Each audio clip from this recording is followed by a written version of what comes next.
Information.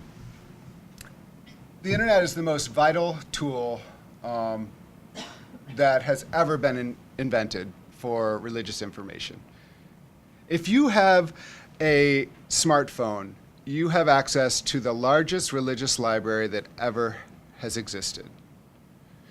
Now, and most libraries now are actually uploading material very quickly so you can access it online. But also, liturgies, scripture, prayers, all of it is online. You have it at the tip of your fingers. It's amazing. And every day, more is going out. People podcasts and people are uploading images and all this. It's a constantly expanding universe of information. It's very exciting, and for me, this is not an abstract thing. This is very important for the practice of spirituality, the practice of religion in the world. I had a personal experience that I'll tell you about when my partner's mother was dying in the hospital and it happened very quickly. We went to the ICU, and then they said she has to go into hospice, and we were taken completely aback. There was no chaplain available, but I had my iPhone, and I just looked up the Episcopal prayers for the dying, and I was able to say them over her. But this was a very powerful moment in our lives, because here was this, my partner's mother dying. We were able to say the prayers for the dead that were appropriate for our family.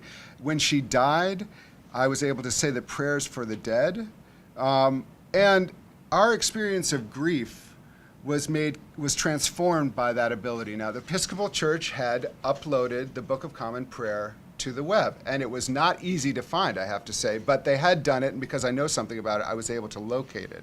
But that's just an example of a life, a spiritual life being transformed by the internet. That would not have been possible before this.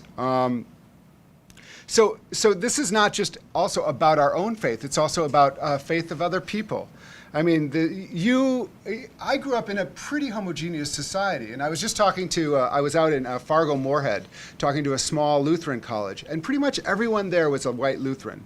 And yet they were so interested in learning about people of different faith traditions. So you can very easily now go online and interact, not just learn about it, but interact with people of different faith tradition. You can learn what Baha'is believe. You can learn what Muslims believe, what Wiccans believe, what Buddhists believe. It's an amazing opportunity, and you can interact with them in social network sites. This is a wonderful opportunity, and it's a kind almost it reaches three-dimensional, because you're able to ask questions, respond. It's not just a book like it would have been.